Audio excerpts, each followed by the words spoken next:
60 साला एक चौकीदार जो कि मोहसिन हस्पताल का चौकीदार था, उसे मुसल्लह अफराद ने फायरिंग करके मौत के घाट उतार दिया।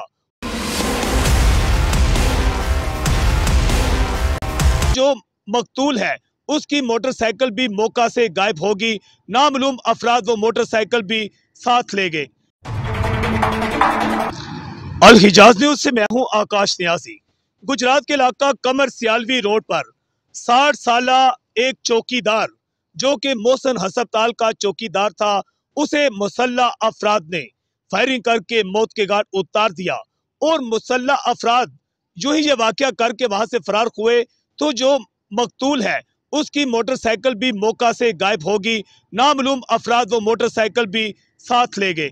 इत्तला मिलते ही थाना सिविल लाइन पुलिस मौका पर पहुंची। डीएसपी सिटी भी मौका पर पहुंचे और मकतूल जो पठान है करीम हाँ वल महताब हाँ सकना कमर सियालवी रोड की नाच जो है पोस्टमार्टम के लिए अस्पताल पहुंचाई। थाना सिविल लाइन पुलिस ने मकतूल करीम हाँ की जो बेवा है पश्मीना बीबी, उसकी मदयत में यह मुकदमा दर्ज किया है।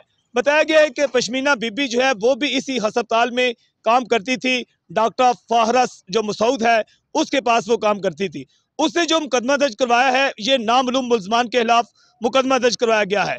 ताहम इसमें एक जो शख्स है मशवरा का मुल्ज़म भी रखा गया है जो कि मकतूल का भतीजा जो है बताया गया है सईद अली शाह वल सईद मोहम्मद शाह, उसका नामजद किया गया है नाम 109 मशवरा के मुल्ज़म में। पुलिस ने पोस्टमार्टम के बाद मकतूल की नाश वर्षा के हवाले कर दी, जिसे आबाई इलाका की कब्रिस्तान में सुपुर्दे हाक कर दिया गया है। और जो मुल्ज़म है मशवरा का उसकी गिरफ्तारी के लिए छापे भी मारे जा रहे हैं, जबकि नामालूम मुल्ज़म को ट्रेस करने के लिए जगह जगह सीसीटीवी फुटेज जो है वो भी हासिल की जा रही है।